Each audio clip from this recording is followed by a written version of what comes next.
Welcome to Mulready Minutes with Oklahoma Insurance Commissioner Glen Mulready.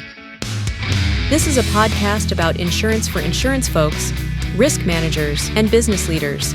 We'll dive deep, examine what is and isn't working, talk to leaders in the industry, and keep you informed on what's happening in Oklahoma and around the country. Welcome back to another Mulready Minute. My name is Glen Mulready, Oklahoma Insurance Commissioner, and we are here with another exciting podcast. And we have circled back with an episode that we had a while ago about a new program that we have launched here in Oklahoma. And we have Ashley Scott with us, who Ashley is our deputy over all of our external affairs here in Oklahoma. She carries a lot of weight in different areas for us, our consumer assistance area. And now what we're going to talk about today is our Strengthen Oklahoma Homes Act. And so this is a program that I readily admit, we modeled after 100% after the state of Alabama, a successful program that they have. The idea is to fortify and strengthen homes. Fortify roofs is what we are focused on, utilizing IBHS, Insurance Institute for Business and Home Safety. And so we launched that on March 3rd. And then we thought it'd be good to kind of circle back and hear from Ashley what has been the experience in the field and sort of educating folks out there and how they can navigate that to make things a little more smooth, a little more efficient, both for them as well as for us and for the program, so it's successful. So, Ashley, thanks for being with us today. You probably have a lot to talk about as far as, well, I guess we're just a few months into this, but tell me about, first of all, because I get asked a lot when I'm out speaking publicly, where's the program available today? Sure. So we have, we're in our second pilot project currently. So the first pilot project and those zip codes have been closed. We've opened up some new zip codes. It's going to be in the Tulsa area, and then some in Northwest Oklahoma, Edmond area are what are currently available. We do have that list on our website. So you can go to our webpage, the OK Ready program underneath the OID's website, and locate all of those zip codes and where those are available currently. So OK Ready under the oid.ok.gov website is where they'll find that.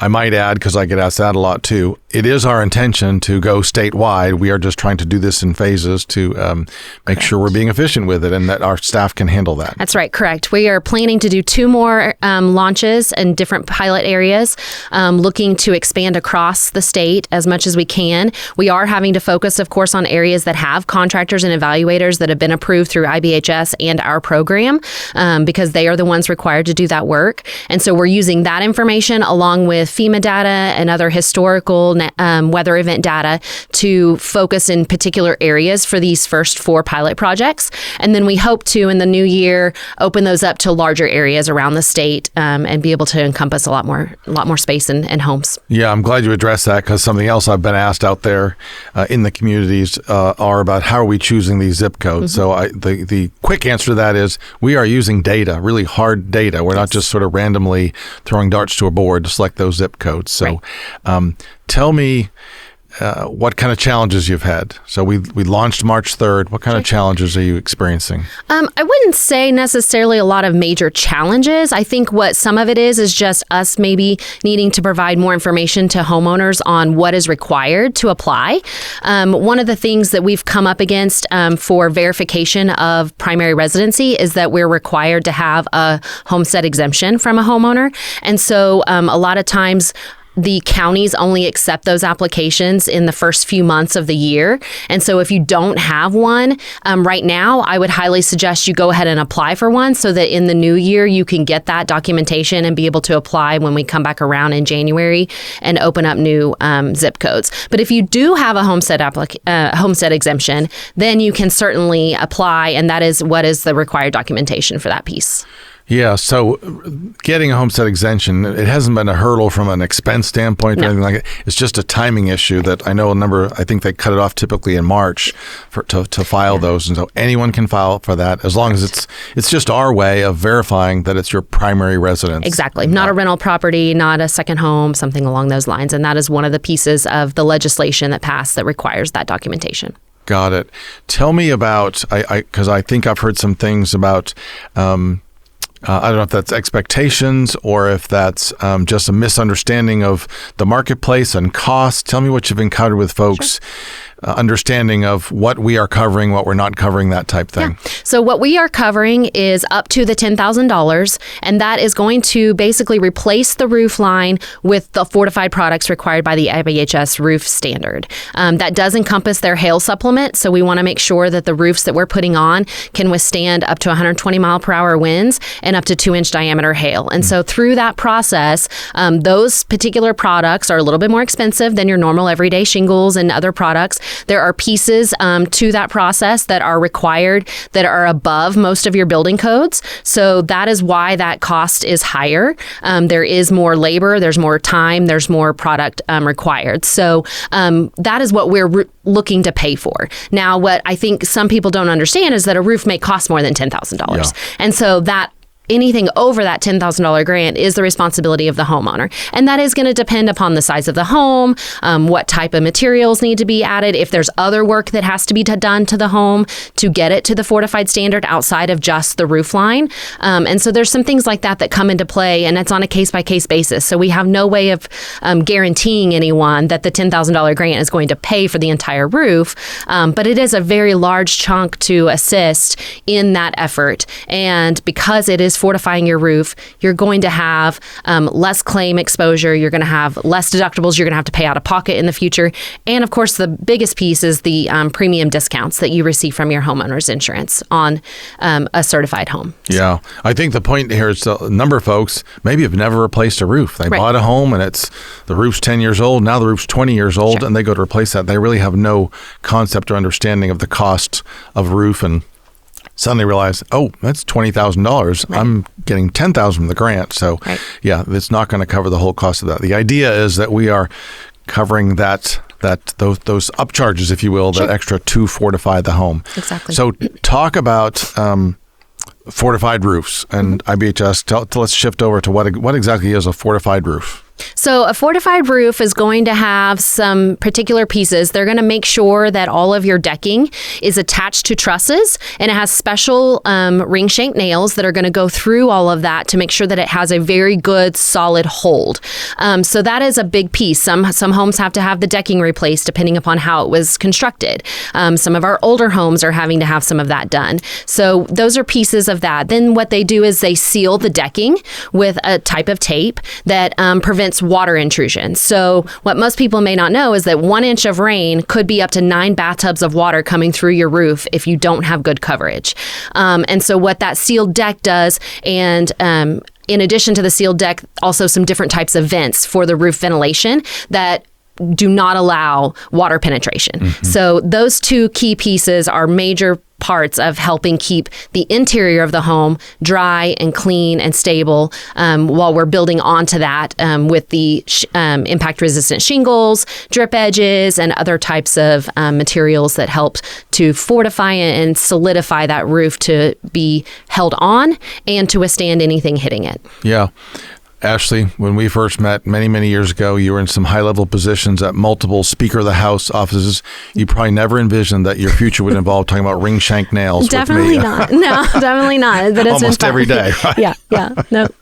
It's an adventure. You mentioned the insurance benefit. Give us a little more detail on the insurance benefit of a fortified roof. So we have a list of filings from different insurance companies that do business in the state, homeowners insurance specifically, and we have anywhere from 3% to up to 42% off of your wind and hail portion of your homeowner's policy. So I want to be very clear, since it is off that one portion, it's not going to be, a 42% discount off of your entire policy, but we are seeing in the range of $500, $600 in savings every year for a family, with an average of about a $2,000 policy.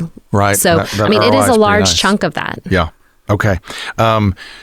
We have involved in the process roofers, contractors, and evaluators. Talk to us about who that is, what that is. Do we have enough of those? How's that going? Yeah. So currently, and we're continuing to build the group of contractors and evaluators, but currently we have over 17 different contractors working in the state that have been approved by IBHS and approved by us, meaning that they have met the requirements, done the testing and all of the required coursework through IBHS to get certified through them. But then also we have verified that they're up to date with licensure here in our state and gone through that application process with our department as well.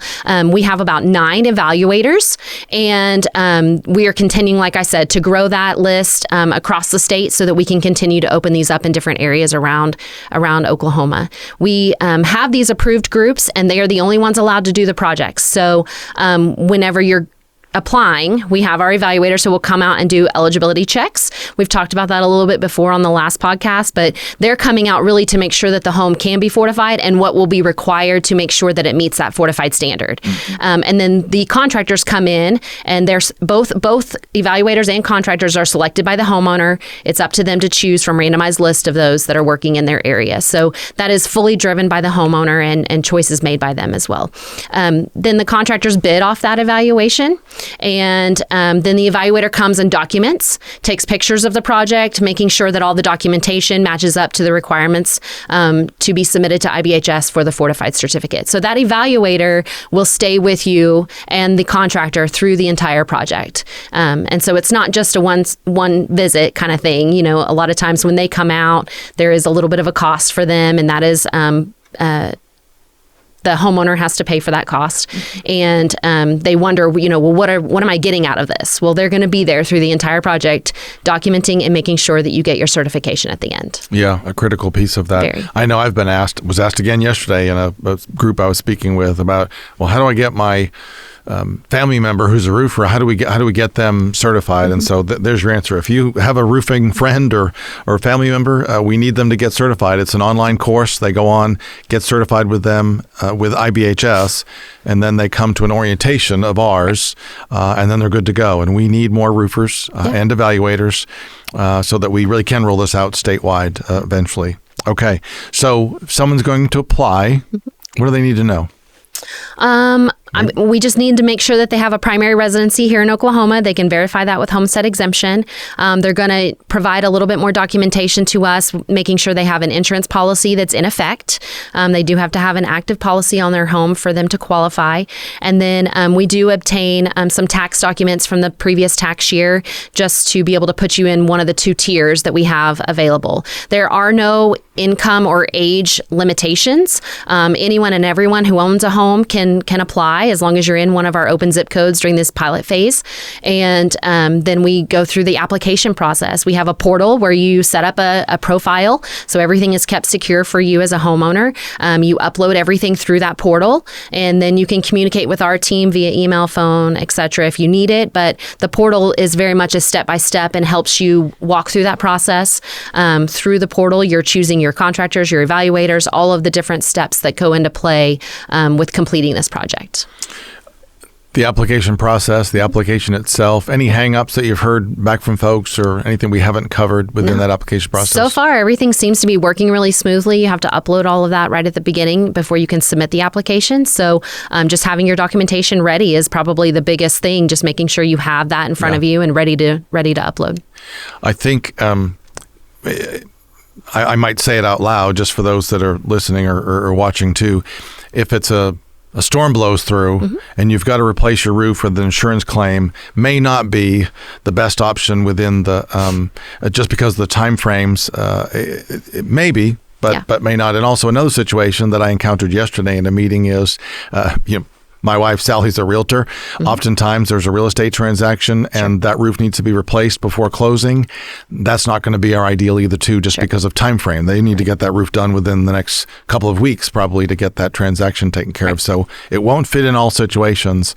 But there's also what I threw out yesterday was some really good information you can learn from IBHS. So if you are repairing your roof, you may not get a grant, but you still should build that to a fortified standard. Most definitely. I think the consumer education is the biggest piece, right? Protecting your largest asset, making sure that you have things set forward for you to protect your home and save money in the long run. Yeah. We've said time and time again that our goal eventually is, 5 years from now, only 10% of the homes out there with fortified roofs have been paid for by grants that we're issuing, that as people get educated, they realize, wow, this is really well worth fortifying my roof when I do replace that. So hopefully we'll get to see that. Yes, definitely. Anything else that we may have missed, Ashley? Anything else you want to mention at all? Just excited to help the rest of the state. We're looking forward to it. Go to our website, check out. There's tons of information for homeowners, contractors, and evaluators on our webpage. A lot of IBHS information if you want to research that as well and what that process looks like. And if you have any questions, we're here to help. Just give us a call. Good. Okay. Our website for that, oid.ok.gov/okready.